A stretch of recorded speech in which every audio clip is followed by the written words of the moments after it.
A famous photographer called Chase Jarvis once said, the best camera is the one you have with you. So as we always have our smartphones with us, it would be good if it had a great camera, right? And the Nokia G60 5G most definitely does with its 50 megapixel camera. It really does capture breathtaking photos, which I can share on my Instagram account. The Nokia G60 5G has powerful low light photo quality. It also includes an ultra-wide camera with capture fusion, which, as you'll see, works wonders, so you can take stunning ultra-wide angled and nighttime shots. The 50 megapixel camera on the Nokia G60 5G is designed to allow more light into the sensor to produce better images which contain less noise. However, what about when there isn't a lot of light or it's dark?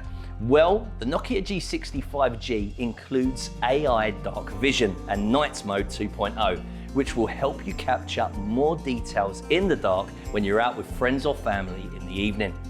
Dark Vision is brilliant in extremely dark environments and is capable of capturing amazing details that the human eye can barely see.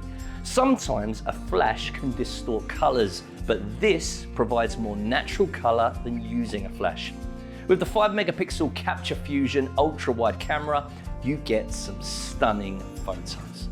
We all love to take those great landscape shots when we're out and about of buildings and landmarks, or a group shot of friends and family.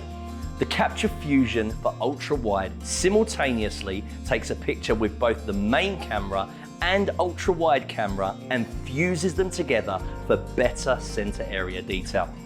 Now, we all love to take a great selfie that we can share on our Insta pages. The Nokia G60 5G comes with an 8 megapixel front-facing camera that includes AI portraits and night selfie modes. But what does this mean? Well, it enhances facial details using AI technology. Night Selfie processes uncompressed data for the best selfies in low light settings. The Nokia G60 5G camera really does deliver, not just for point and shoot, but in low light and those awesome ultra wide shots.